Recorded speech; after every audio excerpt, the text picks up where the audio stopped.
Oh my Marvel. Ever since the credits rolled on Endgame, we have been on a roller coaster of MCU productions, ranging from films that are practically flawless to ones that don't deserve to see the light of day. I bet you can guess which ones are which. So after almost 6 years of this back and forth shenanigans, and aside from about 2 characters, I was pretty much done with all Marvel projects, until in October this happened. There is something wrong with me. In emptiness, I'm just drifting, and I don't have purpose. All it took was about 3.5 minutes of this production to get me hooked. From the choice of music in the trailer of Where Is My Mind by the Pixies to each camera shot, this movie promised to deliver a whole new tone that the MCU hadn't seen in a while, and would be the complete opposite of whatever this is.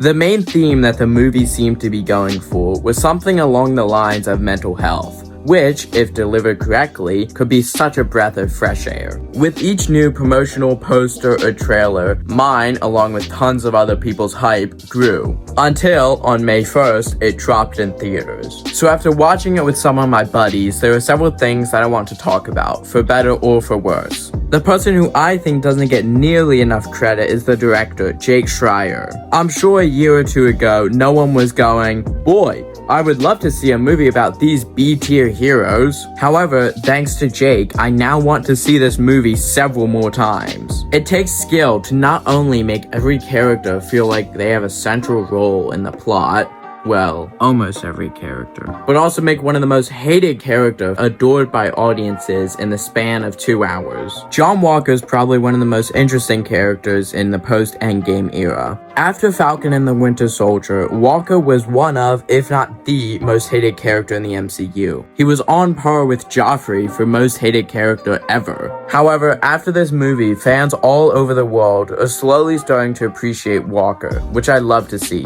If you're asking yourself how Jake achieved this goal, one of the ways he did it was by giving each character a redemption moment at one point or another in the film. And for the first time in a long time, we actually got to see our main characters saving people. In the years between Endgame and now, it was more of a passing comment or assumed that our heroes saved the everyday person, but it was never shown on screen, which bugged me. Which is why I loved when Red Guardian got this moment.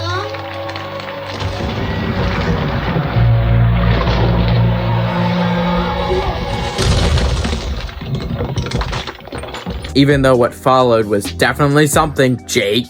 The music that went with these moments was definitely on point as well, with Nothing's Gonna Stop Us Now by Starship or Under Pressure by Queen. Both of these and more really helped deliver the mental health aspect. They also tied the mental health part into the final battle, which was completely unique from any other third act in an MCU movie. Although, admittedly, it was a little silly how they ended it with just a big group hug. Florence, I could forgive this mistake if you gave me a hug too. Another thing that got me wanting to see this film was the amount of practical effects that they were using. In a world of superheroes and magical powers, you're bound to have some CGI. But after the pinnacle of the MCU, Marvel started to rely more and more on CGI, pushing their editors to the point of exhaustion, and thus finished projects looked like this. No longer go by the name Astrid. I'm now known as Axel. He's a singer from a popular band I heard on Earth. Instead of this.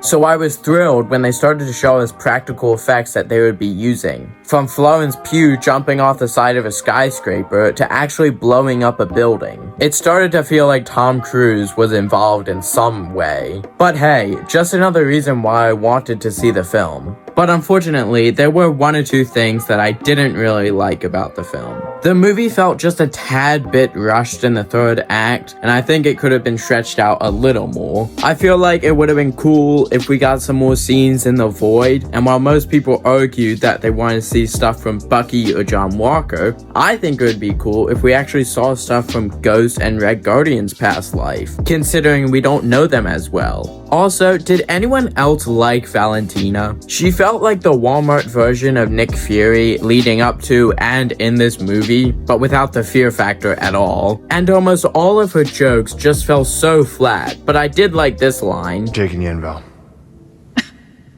I don't think so. Junior varsity, Captain America. Walker.